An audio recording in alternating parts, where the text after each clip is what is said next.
Corey, what you got? Hey, Devin, first of all, for you, obviously things have seemed to change since the bye week.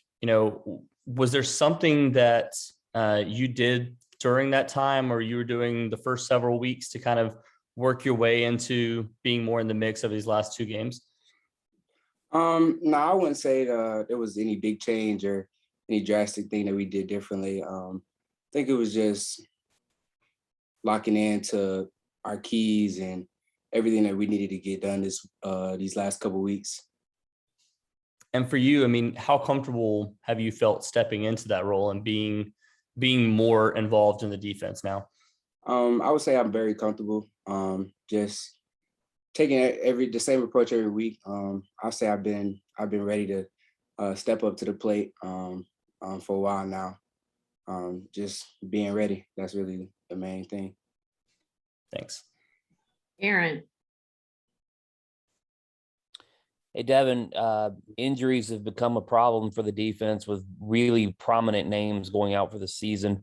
How are you guys as a unit sort of working around that? And how does morale work when you lose guys that are so important to you on defense?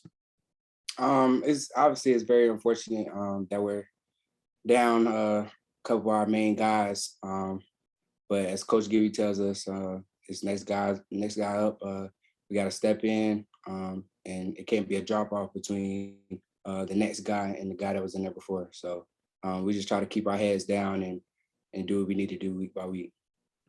To follow up on that, or is it difficult to not get down a little bit in the sense of you care about these guys and, but also it hurts the team not having them? That's a lot of guys to go out, more than just one or two. I mean, obviously, like you said, it does hurt the team quite a bit, just knowing the impact those guys have on the field for us. But I mean, like I said, unfortunately, we can't get those guys back. So it's next man up, and we got to get it done. David. Hey, Devin, can you talk a little bit about how the defense is preparing for Malik Cunningham and sort of his special set of skills, the way he's able to run the ball at the quarterback position?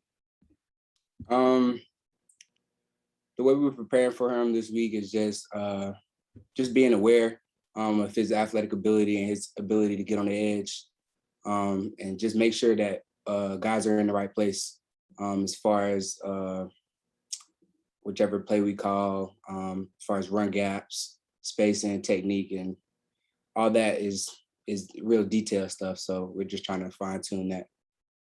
The secondary gave up some big plays against Miami.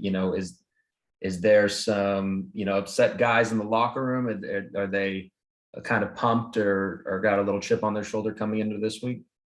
I mean, obviously, we unfortunately we did give up a lot more passing yards than we did. I think the main focus for this week for us as the DBs is just being able to communicate and us being on the same page, so we don't have those mental breakdowns or these gaps that have been occurring in the defense. Gibby. Yeah, Devin, when you were the next man up and, fighting your way to the starting lineup, what was your attitude in practice? How did you approach practice knowing that, okay, I'm not the starter, but I could be the starter at any point? How did you approach practice back then? I feel like as any play on the defense, you have to have that mentality, just knowing that anything is a game of football, so anything can happen. Injuries can happen. So is, like I said, is next man up. And right now we got some guys that's gonna have to step up for us as far as on the defensive side too. Does anybody else have anything for Devin?